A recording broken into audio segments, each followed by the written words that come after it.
Greetings, magical mavens. In this relaxing witchy garden vlog video, I'm inviting you to join me for the next installment of my green witch journey to transform my apartment into a magical homestead. As I've mentioned in recent videos, this past spring has been a really challenging time in my life due to a death in my family. So while this video is coming to you a bit later than I would have hoped, it'll take you along with me on my gardening journey for the last week or so of May.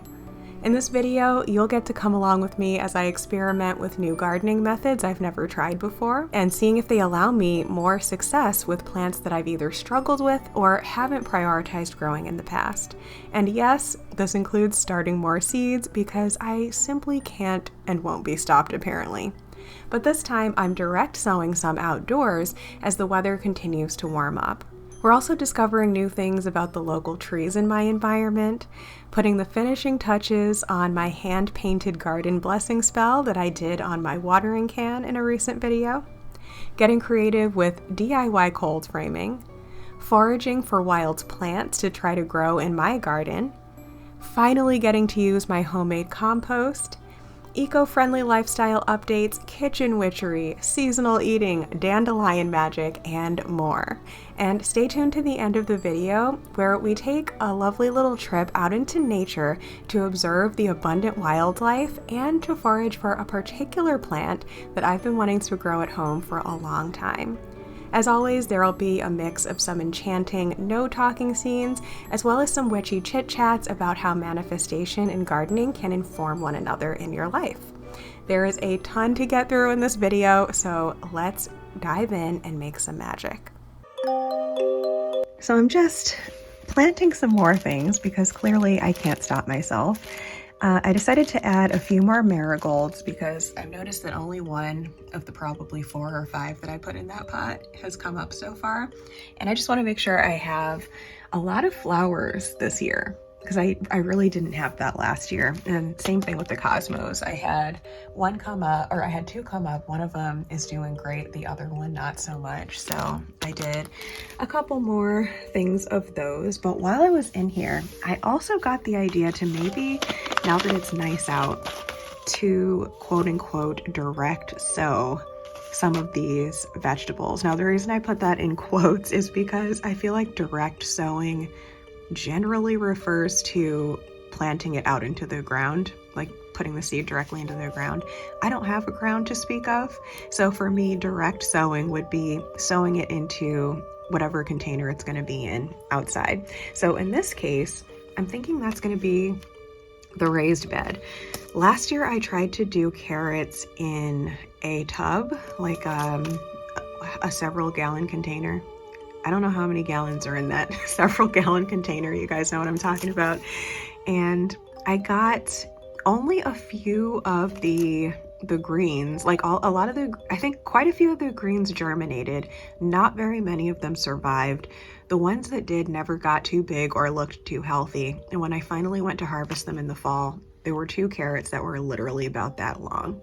So clearly I did something wrong. I'm gonna do some additional research to see if there are any tips for this that I wasn't aware of. I know that you're not really supposed to start these in smaller containers like these because they put down such an important taproot, like you're literally eating the taproot, and you don't want it to outgrow its container or to have transplant shock at any point. And so that's why I tried quote unquote direct sowing them last year. But this year, since I didn't have luck with it that way last year, I did decide to do some in a small container just as an experiment. But I would like to do some closer to the correct way as well, just to see which one works better for me. So I think I'm gonna put these directly into a free spot outside. And as for the peas, we do have some peas growing inside, and honestly, they're not looking super great. Especially today, I've noticed like some of these are not looking super great, like this one in particular doesn't look great. That one looks really good though. So I'm not too sure what the rhyme or reason is there, but I just feel like since there's a heater there, they might be getting dried out. So I'm gonna try planting some of them directly outside too, and I think I'm gonna plant them in a spot that will later end up being for a bigger vegetable like squashes or cucumbers or whatever, because the pea growing season is really just going to be this next month, and then it's going to be too hot for peas out there, and they grow pretty quickly. So I guess that's what you would call succession growing. So while the squashes are still in the greenhouse waiting for it to warm up enough outside for them, the peas can be growing in that spot.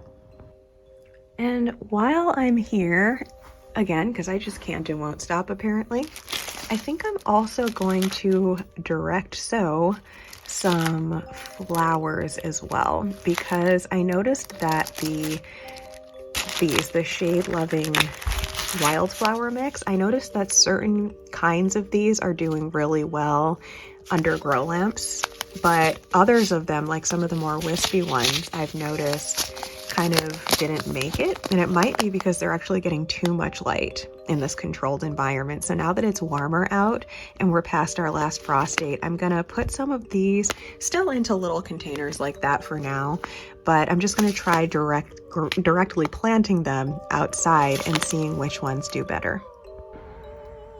So just quickly before heading out, because you guys know I can't talk to you directly when I'm outside because it's too loud, but something I noticed yesterday evening when I was just sitting out and just kind of enjoying nature, whatever nature could be found in my environment right now, I noticed something that I don't think I had ever consciously noticed before.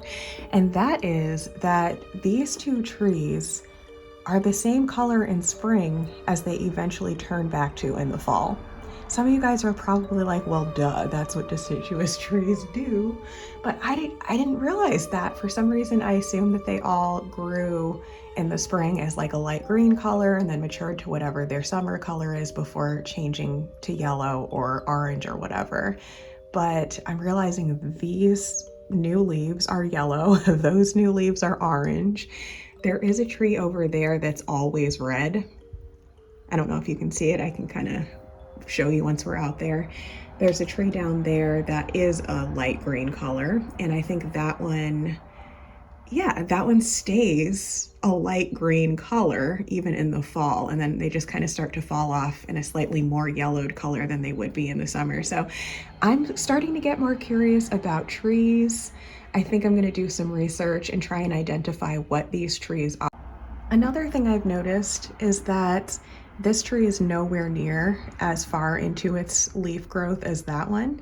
And I think that they're on a different growing schedule, because that one turns orange like at the very beginning of September, I think, but like way before any of the other trees change, which is really convenient for like getting videos a little bit in advance for later fall, because if I want to film something, I have a very fall looking scene right in September.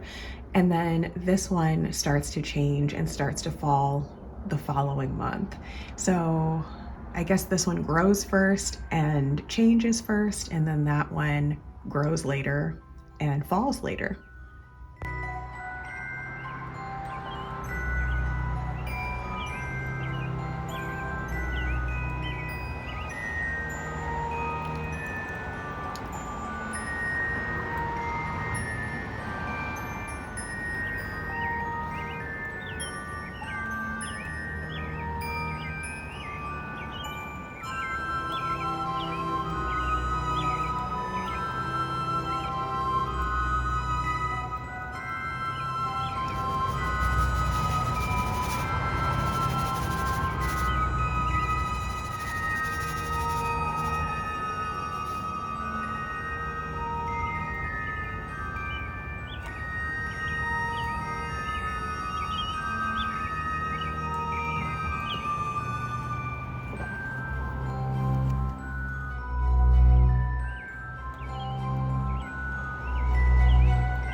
Hello friends. I like to check in on my plants at the end of each evening because sometimes a lot can happen in like 12 hours or whatever. So for the most part, everything looks the same, but there's a new Cosmo. Now you guys remember just this morning, that was late morning, I showed you there was one that looked good, one that didn't make it, and then there was nothing else. So I planted more, but there's one right there. Yay, wish that one luck. I am fine to have these in abundance, so it's okay that I planted a whole nother set. Good morning, magical mavens. So, as you can see, did some shopping yesterday. This now dirty, eco-friendly, reusable paper towel thingy I'm kind of excited about. So I'm currently out of paper towels, and by the last few I mean for the past few years, every time that happens, I strongly consider never buying paper towels again because I know they're not great for the environment. I only ever use about 4 rolls of paper towels per year because I do use cloth napkins for eating and other types of cloths to clean up most messes, but paper towels really come in handy for gross things that involve the cat, if you know what I mean, and just some other things. So my partner actually, who I think I'm more on a green journey than he is, but sometimes he is the one that comes up with these great ideas. He's been using this reusable paper towel thing, and he said he actually bought a ton of them and has certain ones that he does use for his cats, and then other ones that he uses for the bathroom, and then other ones that he uses for the kitchen. So I just got this one. Gonna try it out, see how it goes. I only grabbed one because I'm trying to transition my kitchen to more of a greenish situation, but everything in here is currently blue, so I thought why not start with this, but they only had one green one. Anyway, enough about eco-friendly paper towels. The reason this is dirty is because I actually did my very first dandelion harvest. So you guys saw that I managed to get one up from the root and I planted it, and I'm excited to see what that does. But I also just went ahead and collected some seeds as well because I've actually never watched a dandelion grow before. Like even when I was a really little kid and I would like be hanging out in the lawn all the time and I would pick all the dandelions, I never really understood their growth process. It's like one day it would look like everything was just grass, and then the next day there would be these little yellow things emerging. So I'm gonna actually start some of these in a pot today, so that'll be fun. I've actually been feeling very connected to the dandelion lately. I've been receiving a lot of signs and messages related to the dandelion, and I know part of that is because it's springtime and people are talking about it, and because my YouTube algorithm is aware of the types of things that I'm interested in, but I feel like dandelion is calling to me. Sometimes the technology is just there as an avenue for something that you're meant to look into. And so I did eat the dandelion that I accidentally picked and wasn't able to get the root out because I felt bad that I like pulled its top out for kind of no reason. I know dandelions grow back the more you like cut them and everything, so I'm sure it's fine. But I thought, you know what, I'm gonna eat it. It was incredibly bitter, and I realized that the reason for that is because if you're gonna eat the leaves, you're really supposed to eat it before the flowers grow. And I think that's true for most things. Even your lettuce, you definitely want to eat your lettuce before it goes to flower because then it gets sour. And I guess there's like less nutrients in the leaves because it's putting all of its energy into the flower. Anyway, I digress. Moving on, we also have here my saved blueberry seeds. They're really tiny. I've been letting them sit out for a few days so that they could totally dry so that I can put them in my seed packets and they won't like mold when they're in there. And as you can see, I also got a few new seeds when we stopped in at Whole Foods. So I have never tried, at least that I know of, I don't think I've ever tried growing lavender from seed before. If I did, it was a really, really long time ago, and I don't think I had much success with it because if I did, I would have remembered having the plant. So I'm excited to try this. wish me luck, because lavender is actually my favorite flower. It's my mom's favorite flower, and it really just has a special meaning for me. Obviously, I love purple, and it's my favorite scent, and yeah, I've always wanted to grow lavender. Some of y'all might remember last year, my partner kindly purchased me a potted lavender last spring, and it didn't make it, unfortunately. So if at first you don't succeed, try again. I also just grabbed some Brussels sprouts because I've been doing some research on seasonal eating. So seasonal eating is something that I've always dabbled in for many years. Like, as you guys know, I have my winter squash tradition where I gather winter squash during the fall Sabbats and I decorate with them, and then I go ahead and save them for as long as I can through the winter and eat them throughout the winter and the spring. And I always hope that one of the big pumpkins makes it until the spring equinox so I can do a sort of cutting of the pumpkin ceremony to represent the completion of the cycle.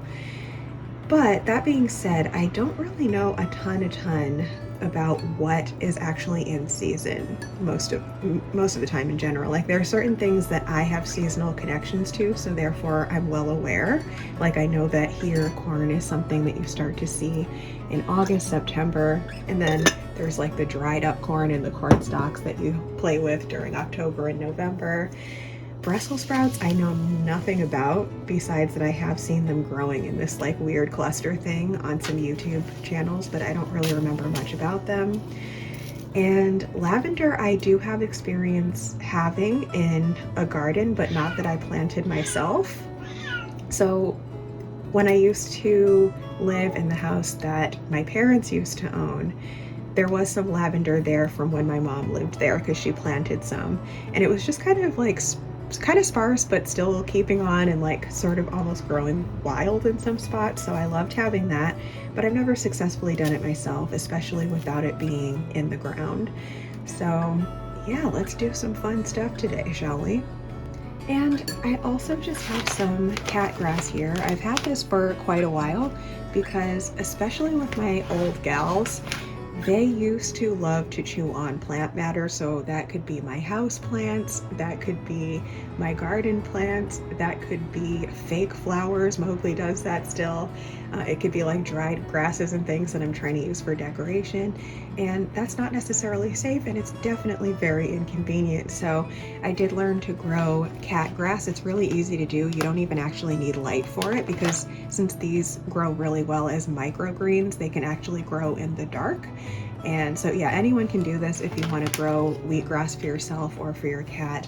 But the reason I have them out right now is because there's a part of me that just wants to bring the wild into my space somehow. And so I'm almost thinking of doing just an outdoor pot of wheatgrass to let it kind of get wild and see what it does, and kind of just have a grass growing on my porch. I think this actually includes wheatgrass as well as oat grass, and yeah, wheat and oat. So I'm just curious to see what that does. But while we're here, kitchen witchy tip. Do you guys remember, you guys who are old like me, do you guys remember amaretto coffee creamer? Does that not exist anymore? It was like a super popular flavor of coffee in the 90s, probably before that, but I have no memories prior to the 90s. But I used to, even as a kid, I couldn't drink coffee, but I would just get like warm milk and put some of the, or even hot chocolate or whatever, and I would put one of the little containers of creamer. You would get them at diners and stuff, and I loved the flavor, but I didn't know what it was or how to get it. And I know some years ago now I was able to find a container of coffee creamer like that at the store, but during the pandemic or like something, me and my partner both realized that we just weren't seeing it anywhere anymore, and we started actively looking for it and even started Googling it and couldn't find it anymore. Like, it's just been discontinued ever since then.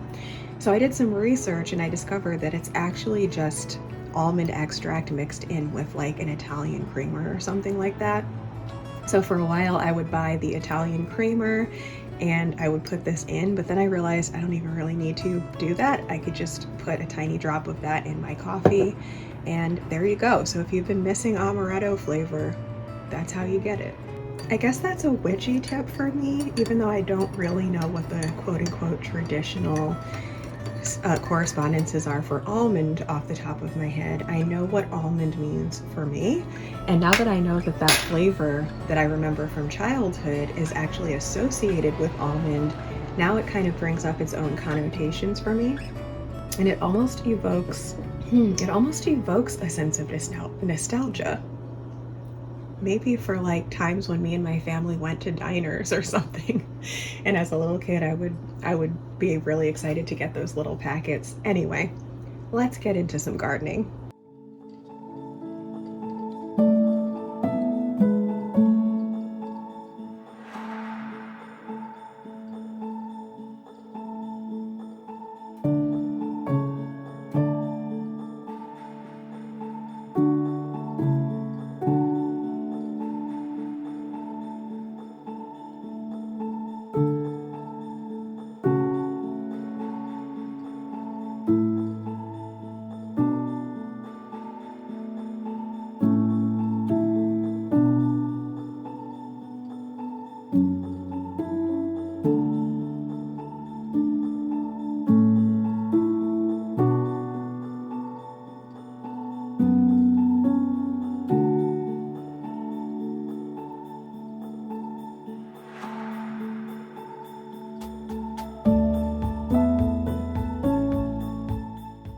Here we are. We have our dandelion and our cat grass here. And as for these ones, I'm going to do a little bit of research because I have grown corn once before, back when I had a yard. And even though it was really, really satisfying to watch that corn grow, the corn was not edible. It tasted like something that maybe a horse would eat. It was like very tough, not very sweet, and very like fibrous and kind of dry. So I don't know if that is because I just got the wrong kind of corn.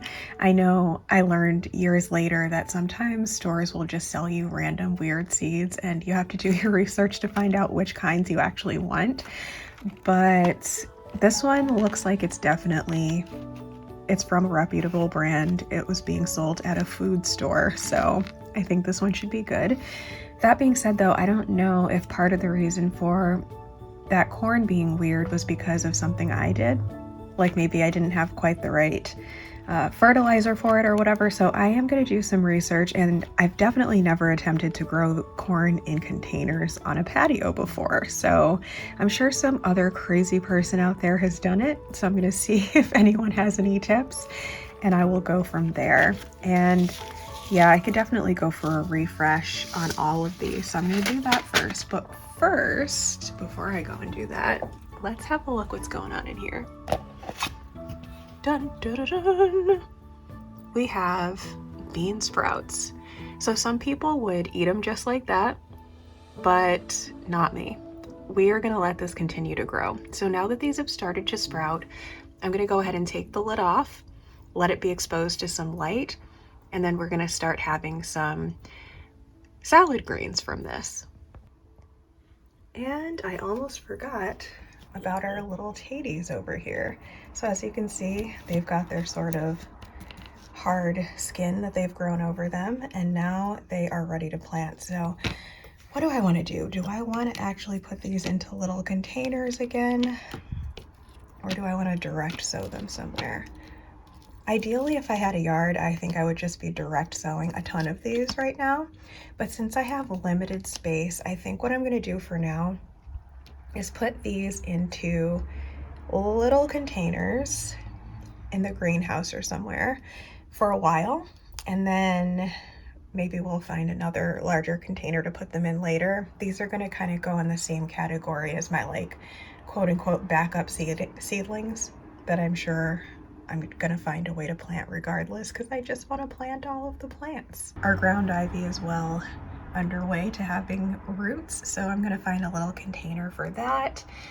And I think it's just about time to put this guy back in with his family. This is the bamboo piece that I rescued, and these sages have some roots on them as well, so I think I'm gonna go ahead and do those.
guys, so I have gone ahead and planted some corn. I've done some research on it.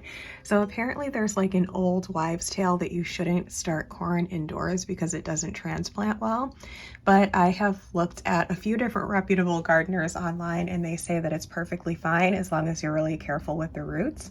And even the package here said that while they recommend planting it outside, direct sowing it, it is fine to start it from seeds if you transplant them apart while they're still less than 2 weeks old. So we're just gonna wait for these to sprout and then pretty much immediately give them their own rooms. So I've started 2 of these with about 5 in each one because I don't have any tiny seed trays right now.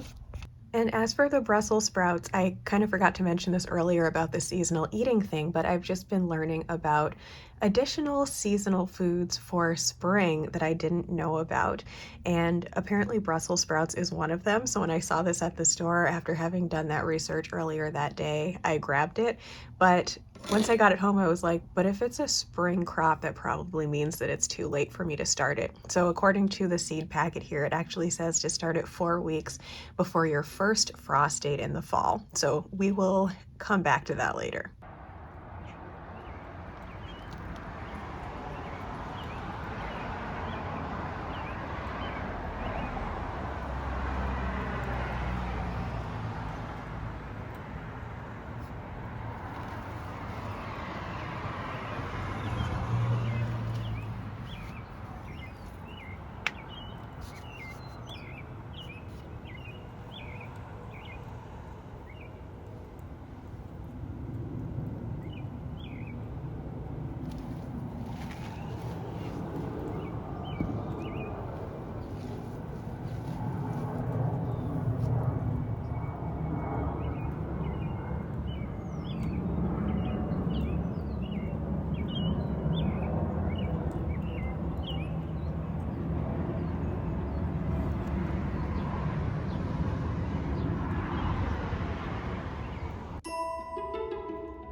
Going to be followed by. Oh, you guys are so cute.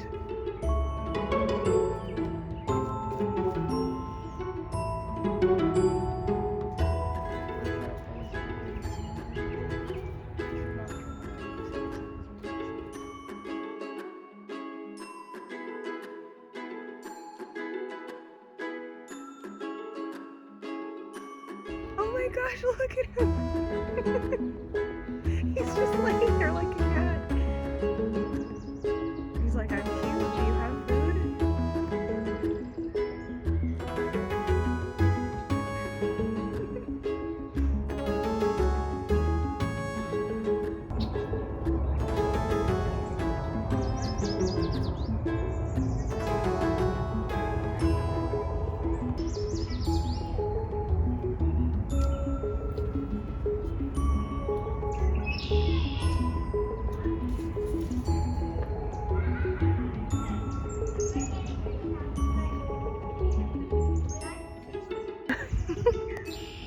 Are you seriously following us?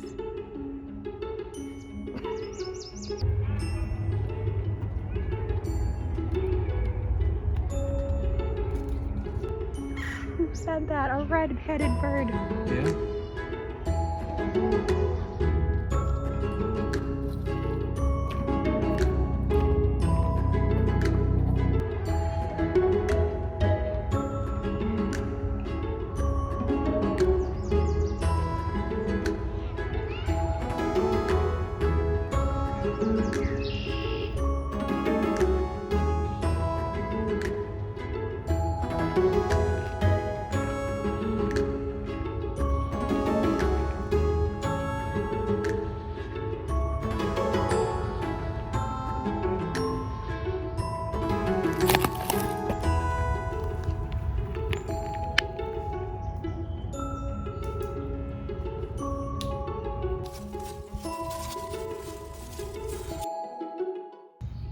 nice. Strawberries. It's quite a runner it's got there. Thank you, dear.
ground ivy is like very much enjoying its new environment apparently, so that's exciting.